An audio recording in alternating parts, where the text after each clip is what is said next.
Dahil ti adani o may basa, ket putar to'y numo.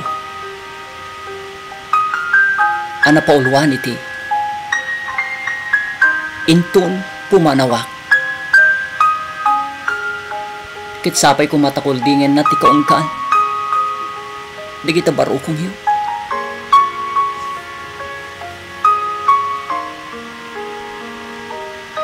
Intun pumanawak, tiyak to agpakpakada.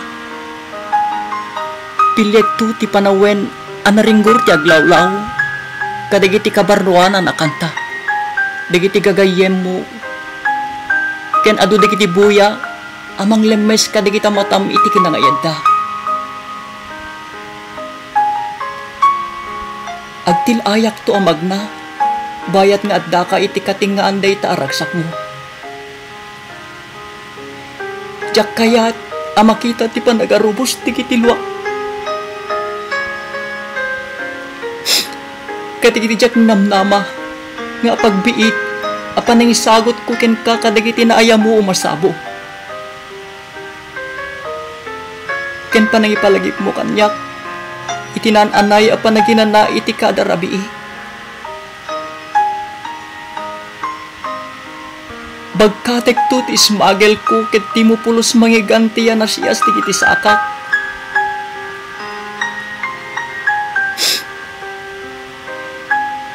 Jak kayat akamakamen nak tapno gamatam ti gayadan ti pagananay ko. Tapno igawid nak kadagiti agsisilpo akari. Abinungon digiti makapaseggar nga anug-og.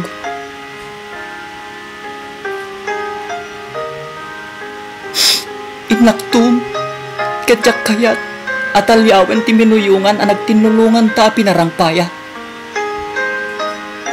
Manipod kadagiti rin ni sakta anasamit a balikas. Ket naakop da.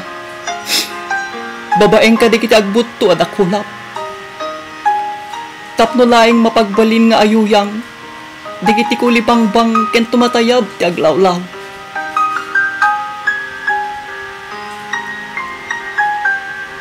Rinabi asang sangitak ti kasasaad ta. Ket nabayag ko na bigbigtingan digiti pasamak. Asya, ket sa anak amay kariken ka. Taawanak iti lugar anasken ko maamay karya. Akas maisa kayan ayat. Agpakada akon. Bayat amat maturog ka. Ket kaslak lalayap alumabas iti giwang titawa. Iti day ta akwartong. Ket sakbay ang makariing ka. Nabayag ton alinamot nak ti kasipngitan. Ket magandaten nga itamdag ayawat ta imam. Awanak ton ayat ko. Inako.